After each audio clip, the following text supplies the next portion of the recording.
Selam dostlarım. Bugün sizinle İsviçre'de duyduğunuz zaman şaşıracağınız bazı bilgileri vereceğim. Kimisinde şaşıracaksınız, kimisinde diyeceksiniz ki biz zaten bunu biliyorduk. Ama böyle bir video çekmeye ihtiyacı duydum. Doğrusu buraya vlog çekmeye geldim ama suyun sesi o kadar güzel geliyor ki konuşmak istemiyorum. Sadece dinlemek istiyorum ama yapacak bir şey yok. Bu hafta da sizinle olmam gerekiyor. İsviçre'deki insanların en çok dikkat çeken özelliklerinden biri geç evlenmeleri. Burada ortalama evlilik yaşı kadınlarda 30, erkeklerde ise 32 civarında. Yani genç yaşta evlenmek pek de yaygın değil. Bunun en önemli nedeni insanların önce eğitimlerini tamamlamak, kariyerlerini kurmak ve ekonomik bağımsızlıklarını kazanmak istemeleri. Ayrıca İsviçre'de çiftler evlenmeden önce birlikte yaşamayı tercih ediyor. Hatta birçok çift yıllarca beraber yaşayıp sonra evleniyor ya da hiç evlenmiyor. Bu yüzden evlilik İsviçre'de hayatın erken bir adımı değil, daha çok ilerleyen dönemlerde verilen bir karar gibi görünüyor. 2 numara üniversite fiyatları. İsviçre'de üniversite okumak sanıldığı gibi çok pahalı değil. Devlet üniversitelerinde yıllık harçlar sadece 500 ila 2000 frank arasında. Mesela Zürich Üniversitesi'nde bir yıl okumak yaklaşık 1300 frank. Lozan Üniversitesi'nde de benzer. Yani dünyaca ünlü üniversitelerde gerçekten uygun fiyata eğitim almak mümkün. Ama asıl masraf okul değil, yaşam giderleri. Bir öğrencinin İsviçre'de aylık masrafı kira, yemek, ulaşım ve sigorta ile birlikte 1500 ila 2000 frank civarı oluyor. Özel üniversiteler ise tamamen farklı bir dünya. Onların yıllık ücretleri 20.000 ila 40.000 frank arasında değişiyor. Genellikle uluslararası öğrenciler, İngilizce eğitim isteyenler veya işletme, turizm gibi özel alanlarda okuyanlar tercih ediyor. İsviçre'de 1500'den fazla göl var. İsviçre küçük bir ülke olmasına rağmen inanılmaz derecede çok göle sahip. Burada 1500'den fazla göl var. Yani neredeyse her köyün yanında bir göl görebilirsiniz. Hatta şöyle bir ilginç bilgi de var. İsviçre'de nereye giderseniz gidin en fazla 16 kilometre yol alarak bir göle ulaşabiliyorsunuz. Bu göllerin en bilinenleri Cenevre Gölü, Zürih Gölü, Luzern Gölü ve Konstans Gölü. Ama küçük kartpostal gibi yüzlerce göl de var. Bu kadar çok göl olması ülkenin doğasını da inanılmaz güzelleştiriyor. İsviçre'de her evde silah var. Birçok evde silah bulunması ama suç oranlarının düşük olması. Ülke silah sahipliği konusunda katı kurallarına sahip ve birçok kişi evde kendi kişisel silahını tutuyor. Genellikle askerlikten kalan silahlar. Ama buna rağmen suç oranı Avrupa ortalamasının çok altında. Bunun birkaç nedeni var. Silah kullanımı sıkı denetleniyor. Kültürel olarak sorumlu kullanım çok yaygın ve toplumda güven ortamı yüksek. Yani burada silah bulundurmak otomatik olarak daha fazla suç anlamına gelmiyor. Bu durum birçok kişi için oldukça şaşırtıcı bir gerçek. Yabancı oran da çok fazla.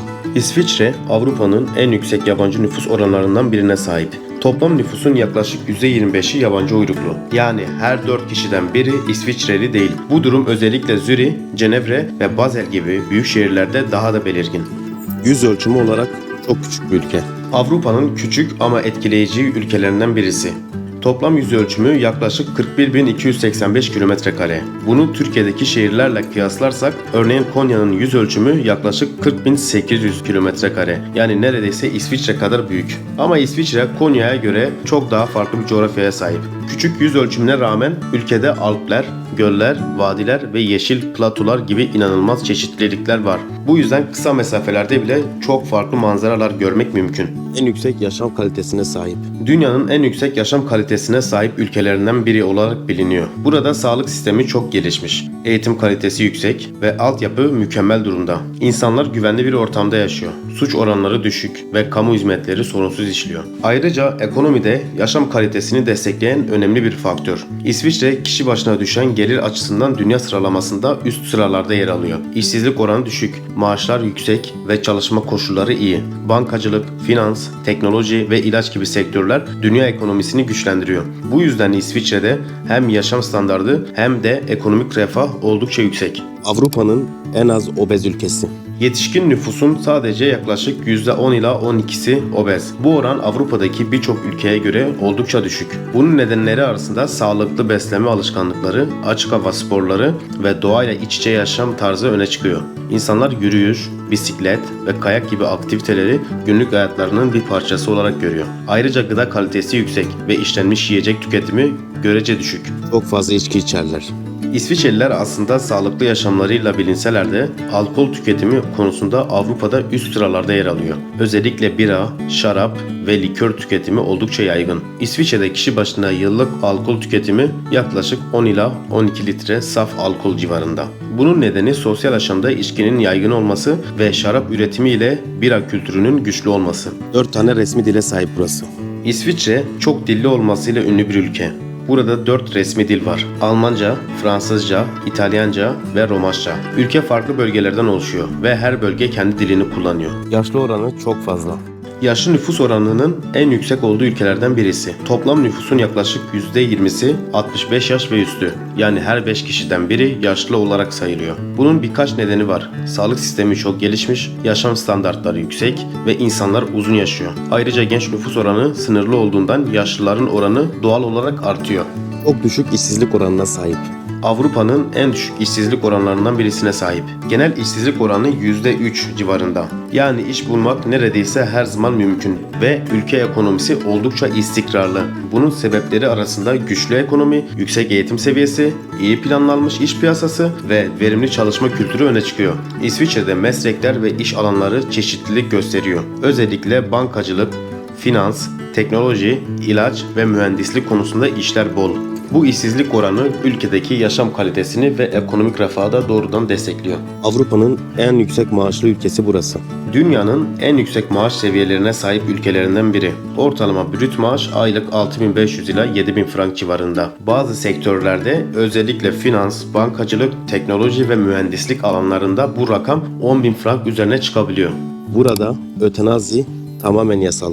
Dünyada ötenazinin yasal olduğu nadir ülkelerden biri. Burada ağır hastalıklar veya yaşam kalitesinin ciddi şekilde düşüren durumlar söz konusu olduğunda ötenazi uygulanabiliyor. Ülke bu konuda çok sıkı ve net kurallara sahip. İşlem tamamen gönüllülük esasına dayanıyor ve doktor gözetiminde gerçekleşiyor. Ayrıca ötenazi sadece İsviçre vatandaşları için değil, belirli şartları sağlayan yabancı uyruklular için de mümkün. Bu durum birçok kişi için de İsviçre'nin sağlık ve etik konularında ne kadar ileri bir yaklaşım olduğunu gösteriyor.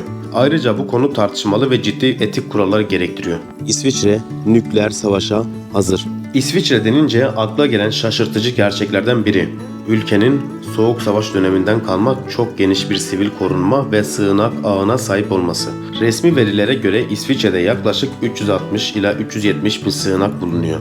Ve bu sığınaklar toplamda yaklaşık 9 milyondan fazla kapasite sunuyor. Yani nüfusu tamamen barındırabilecek bir seviyede. Bu durum teoride herkese bir sığınak anlamına geliyor. Saatlerin ana vatanı.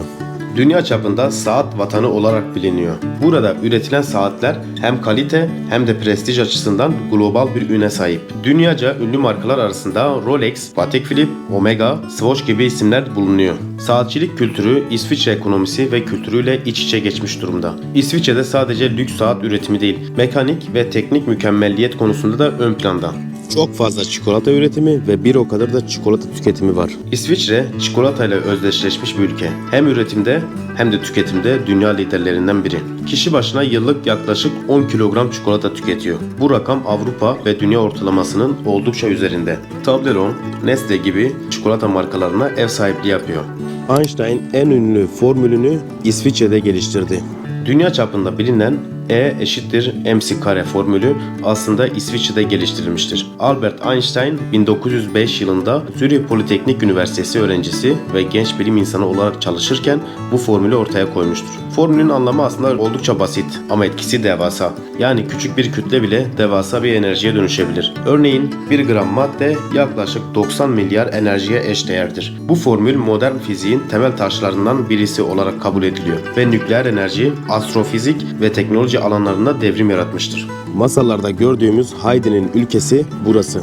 Dünya çapında tanınan çocuk kitabı karakteri Heidi'nin ülkesi olarak biliniyor. Johanna Schiply tarafından yazılan Heidi hikayeleri 1880'lerde İsviçre Alplerinde geçiyor ve özellikle Mainfeld ve Graubünden kantonu bu hikayenin ilham kaynağı olmuştur. Heidi'nin yaşadığı dağlar, Alpler ve doğa İsviçre'nin temiz ve bakımlı dağ köylerini yansıtıyor. Kitap ve sonrasında çizgi film ve filmler sayesinde İsviçre dünya genelinde bu hikaye sayesinde tanınmış durumda. Ulaşım fiyatları aşırı pahalı.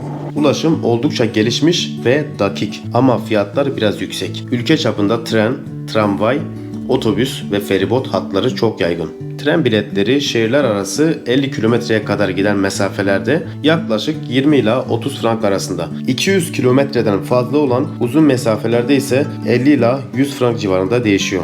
Pazar günleri kutsal, yani ruhet diyorlar.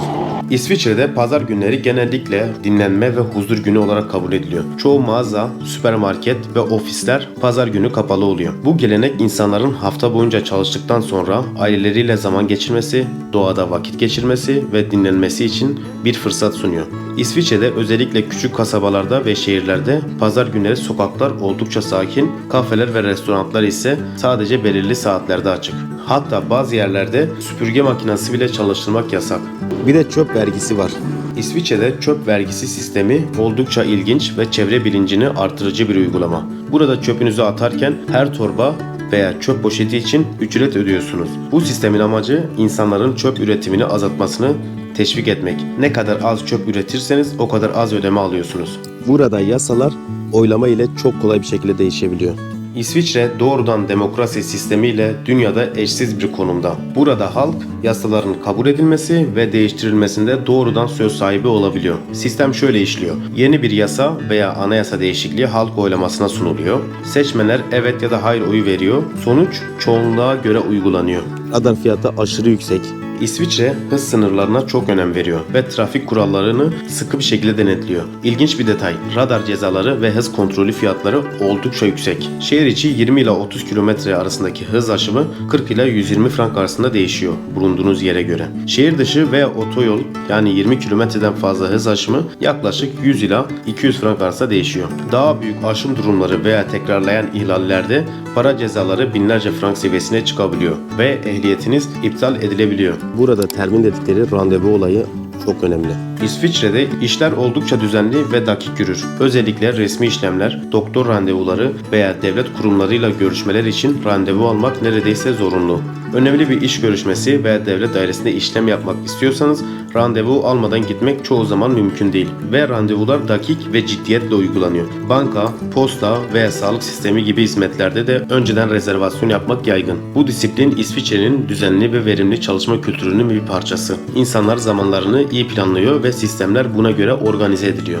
Her kanton tek başına ayrı bir devlet gibi. Aslında tek bir ülke gibi görünse de gerçekte 26 farklı kantondan oluşur. Her kanton adeta küçük bir devlet gibi kendi anayasasına, kendi yasalarına ve bazı alanlarda bağımsız yönetim sistemine sahip. Eğitim sistemi kantondan kantona değişiyor. Vergi oranları bile farklı. Bir kantonda daha düşük vergi öderken diğerinde daha yüksek olabiliyor. Hatta resmi tatiller bile farklılık gösterebiliyor. Yani İsviçre'de yaşadığınız kantona göre günlük hayatınız, vergileriniz ve kurallarınız değişebiliyor. İşte bu yüzden İsviçre'ye bazen Küçük Devletler Birliği de deniyor. İsviçre Avrupa Birliği'nde değil.